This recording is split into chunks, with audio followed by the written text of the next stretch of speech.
안녕하세요. 김태현 목사입니다. 뚜벅뚜벅 메시지. 오늘은 병든교회 병든신앙 두 번째입니다. 세속화. 교회가 세상을 닮다. 로마서 12장 2절의 말씀 가지고 함께 뚜벅뚜벅 걸어가겠습니다. 교회가 세상을 닮아가는 것을 우리는 세속화라 이렇게 말합니다. 여러분, 우리는 늘 이렇게 말합니다. 세상이 타락했다. 문화가 무너졌다. 교회가 공격받고 있다. 그런데 오늘 저는 묻고 싶습니다. 정말 세상이 교회를 바꾸고 있지 않습니까? 교회가 세상을 변화시키지 못하고 세상이 교회를 형성하고 있지는 않습니까? 우리는 예배를 드립니다. 성경을 읽습니다. 기도합니다. 그러나 우리의 가치관, 판단 기준, 성공의 정의는 세상과 얼마나 다릅니까? 바울은 말합니다. 이 세대를 본받지 말라. 이 세대를 본받지 말라. 본받다는 것은 여러분 겉모양만이 아니라 내면의 틀에 맞추어 형성된 것을 의미합니다. 다시 말해 세상은 단순히 밖에 있는 것이 아니라 우리의 사고 구조를 형성한다는 말입니다. 여러분, 세속화란 무엇일까요? 세속화는 교회가 없어지는 것이 아닙니다. 세속화는 교회가 남아있지만 가치관이 하나님의 나라가 아니라 세상 논리로 작동하는 것입니다. 여러분, 세속화의 징후들이 있는데 한번 점검해 보십시오. 제가 5가지를 알려드립니다. 첫 번째, 성장 중심 구조. 두 번째, 성과 중심 평가. 세 번째, 브랜드화된 교회. 네 번째, 성공을 믿음의 증거로 해석하는 것. 다섯 번째, 효율이 거룩을 압도하는 것입니다. 자, 좀 살펴볼까요? 성장과 성과 중심의 구조는 한마디로 말하면 숫자가 영성이 될 때의 모습입니다. 한국교회는 산업화 시대와 함께 성장했습니다. 산업화 사회의 핵심 가치가 뭡니까? 속도죠. 확장입니다. 효율입니다. 생산성입니다. 이 가치가 교회 안으로 들어왔습니다. 얼마나 빨리 성장하는가? 얼마나 많이 모이는가? 얼마나 큰 건물을 세우는가? 그러나 여러분, 예수님의 사역을 보십시오. 요한복음 6장에서 많은 무리가 떠났습니다. 예수님은 숫자를 붙잡기 위해 메시지를 낮추지 않으셨습니다. 세속화는 숫자를 지키기 위해 진리를 조정하는 것입니다. 여러분, 또 브랜드화된 교회, 요 이미지가 본질을 대체할 때의 모습이겠죠. 오늘날 교회는 브랜드처럼 운영됩니다. 여러분, 슬로건이 참 많습니다. 마케팅 전략, SNS 콘텐츠 전략, 이미지 관리. 여러분, 이 자체가 죄는 아닙니다. 잘못된 것은 아닙니다. 그러나 문제가 되는 순간은 이것입니다. 이미지를 보호하기 위해서 회개를 미루는 순간 브랜드는 위기를 덮습니다. 복음은 위기를 드러내지요. 브랜드는 약점을 감춥니다. 복음은 약함을 자랑하잖아요. 십자가는 하나님의 브랜드 전략이 아니었습니다. 그것은 하나님의 자기 비움이었습니다. 여러분, 또한 성공을 믿음의 증거로 여기는 문화가 있어요. 한국 교회 안에는 은밀한 공식이 있다는 거 아십니까? 잘 되면 믿음이 좋다. 잘 되면 믿음이 좋다. 성공한 사업가의 간증이 많습니다. 승진한 사람의 간증, 건강을 회복한 간증. 물론 하나님은 축복하십니다. 그러나 문제는 이것입니다.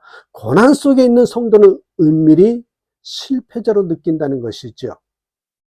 하박국은 말합니다. 비록 무화과 나무가 무성하지 못하며, 세속화는요, 이 하박국의 신앙을 불편하게 만듭니다. 그리고 또 하나, 효율이 거룩을 압도할 때의 모습이 있습니다. 기업은 효율을 추구합니다. 교회도요, 행정적 효율은 필요합니다. 그러나 교회의 본질은요, 효율이 아니라 거룩입니다. 거룩은 느리지요. 제자 훈련은 시간이 걸립니다. 여러분, 인격 변화는 점진적으로 이루어지는 거잖아요. 세속화는 묻습니다. 그게 얼마나 빨리 성과를 내나요? 그런데 여러분, 복음은 어떻게 묻습니까? 그 사람이 예수님을 닮아가고 있나요? 완전 질문이 다르죠. 여러분, 이 역사적인 사례 속에서 세속화의 반복된 모습을 좀 보실래요? 먼저 콘스탄틴 이후에 보십시오. 기독교 공인 이후 교회는 권력을 얻었습니다. 그러나 동시에 권력과 결합하는 유혹을 받았습니다. 여러분, 세속화는요, 핍박 속에서 오지 않습니다. 안정과 특권 속에서 온다는 걸 기억하셔야 됩니다. 여러분, 중세 후기로 가봅니다. 교회는 부유했습니다. 그러나 십자가는 희미해졌죠. 면죄부는 여러분 영적 타락과 경제 논리의 결합이었습니다. 여러분, 현대 번영주의를 보십시오. 십자가는 배경이 되고 성공이 중심이 되어버렸습니다. 세속화는 언제나 축복을 강조하면서 자기 부인을 약화시켰죠. 여러분, 한국 교회의 현실적인 모습은 어떤지요? 요 세속화는 어디에서 드러나는지 한번 살펴봅니다. 여러분, 첫 번째로는 여러분 대형화 집착입니다. 교회는 커졌는데요, 공동체는 약해졌단 말입니다. 교회는 커졌는데 공동체는 약해졌어요. 여러분, 한국 교회는 놀라운 성장을 경험했습니다. 세계적으로 보기 드문 붕이었습니다. 그러나 우리는 질문해야 됩니다. 교회는 커졌는데 성도들의 삶도 깊어졌습니까? 숫자가 영성이 된 순간 여러분 조심해야 됩니다. 우리는 자연스럽게 이렇게 생각합니다. 교인이 많으면 건강한 교회다. 건물이 크면 하나님의 축복이다. 헌금이 많으면 사역이 성공한 것이다. 그러나 예수님의 기준은 달랐습니다. 예수님은 5,000명을 먹이셨습니다. 그러나 요한복음 6장에서 대부분이 떠났습니다. 그들은 예수님을 붙잡지 않았습니다. 왜입니까? 예수님은 숫자보다 진리를 택하셨기 때문입니다. 세속화는 숫자를 지키기 위해 메시지를 조정한다고 했지요. 여러분, 이 세속화의 또 한 열매가요, 공동체가 약화된다는 것이에요. 교회가 커질수록 익명성이 커집니다. 사람들은 예배는 함께 드리지만 삶은 공유하지 않습니다. 누가 아픈지 모릅니다. 누가 믿음이 흔들리는지도 몰라요. 누가 죄 가운데 있는지도 몰라요. 프로그램은 많지만 영적 가족은 약합니다.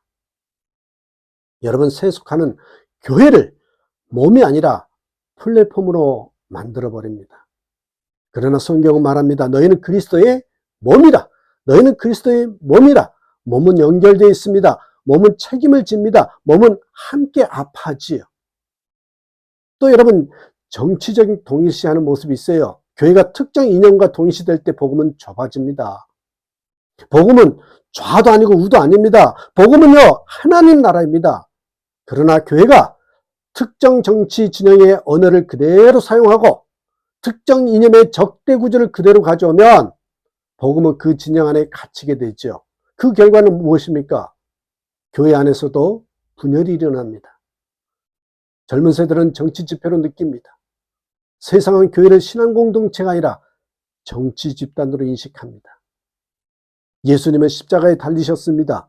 그분은 열심당원도 아니었고 로마 제국의 정치 전략가도 아니었습니다. 그분은 하나님의 나라를 선포하셨습니다. 세속화는 복음을 하나님 나라가 아니라 현세 권력의 도구로 사용한다는 것이죠. 여러분, 요즘 어떻습니까? 프로그램은 많은데 제자가 적습니다. 교회 일정표를 보십시오. 집회, 세미나, 컨퍼런스, 특강, 이벤트.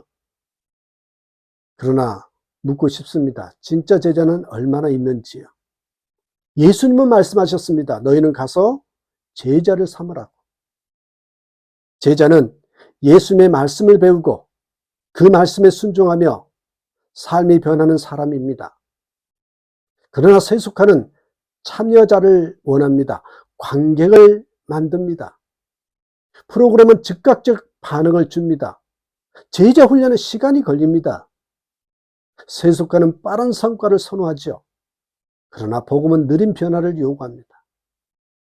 왜 우리는 세상을 닮아갈까요? 한 번 더 깊이 들어가 보십시다. 왜 우리는 세상을 닮아가는가? 먼저 여러분, 인정받고 싶기 때문입니다. 교회도 인정받고 싶습니다. 저 교회 대단하다. 저 목회자 영향력 있다. 저 교회는 성공했다. 그렇게 인정받고 싶어 하지요.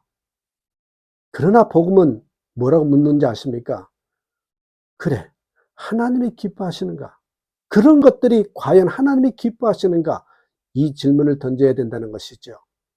갈라디아서 1장 10절에 내가 지금 사람들에게 좋게 하랴, 하나님께 좋게 하랴. 세속화는 사람의 인정이 하나님의 기쁨보다 중요해질 때 시작되더란 말이죠. 두 번째, 여러분, 영향력을 잃고 싶지 않기 때문입니다. 교회는 한때 사회의 중심이었습니다. 그러나 지금은 그렇지 않습니다. 그래서 우리는 두려워하지요. 영향력이 줄어들면 어떡하지? 사회에서 밀려나면 어떡하지? 그러나 초대교회는 영향력이 없었습니다. 권력도 없었습니다. 그런데 세상을 뒤흔들었죠. 왜일까요? 그들은 세상을 닮지 않았기 때문이다. 여러분, 세상을 닮지 않았기 때문입니다. 빛은 어둠을 닮지 않아야 빛이지요. 세 번째, 여러분, 실패처럼 보이는 것이 두렵기 때문입니다. 아마 가장 깊은 이유는 이것일 겁니다. 우리는 실패처럼 보이는 것이 두렵습니다. 십자가는 완전한 실패처럼 보였습니다. 제자들은 도망갔고 예수님은 조롱받았고 로마는 승리한 것처럼 보였습니다. 그러나 바로 그 자리에서 구원이 시작되었습니다. 세속화는 실패처럼 보이지 않으려는 몸부림입니다. 복음은 실패처럼 보이는 길을 통과합니다. 여러분, 우리는 성공을 원합니다. 인정을 원합니다. 영향력을 원합니다. 그러나 십자가는 뭐라고 말합니까? 자기를 부인하라고. 세속화는 십자가를 장식품으로 만들고 복음은 십자가를 중심에 둡니다. 우리는 선택해야 됩니다. 커 보이는 교회인가? 거룩한 교회인가? 영향력 있는 교회인가? 진리 위에 선 교회인가? 성공한 교회인가? 십자가를 지는 교회인가? 십자가는 실패처럼 보였습니다. 그러나 그 자리에서 구원이 시작되었다는 것. 여러분, 우리는 세상을 비판하면서 세상의 방식을 사용합니다. 우리는 성공을 비판하면서 성공을 갈망합니다. 우리는 거룩을 말하지만 편리함을 선택합니다. 그리고 바울은 외칩니다. 이 세대를 본받지 말라고. 마음을 새롭게 함으로 변화를 받아. 여러분, 회복은 외형적 조종이 아닙니다. 사고의 틀을 바꾸는 것입니다. 성장 중심에서 제자 중심으로, 성공 중심에서 십자가 중심으로, 효율 중심에서 거룩 중심으로, 이미지 중심에서 진실 중심으로 바뀌어야 됩니다. 교회는 세상과 다를 때 빛이 됩니다. 여러분, 세속화는 소리 없이 스며듭니다. 어느 날 우리는 깨닫지요. 우리가 세상과 다르지 않다. 오늘 우리는 선택해야 됩니다. 성공인가 거룩인가? 영향력인가 진리인가? 세상의 방식인가 하나님 나라의 방식인가? 분명히 주님은 말씀하십니다. 이 세대를 본받지 말라. 다시금 세속화에 물들지 않는 저와 여러분의 신앙이 되기를 주님의 이름으로 축복합니다. 감사합니다.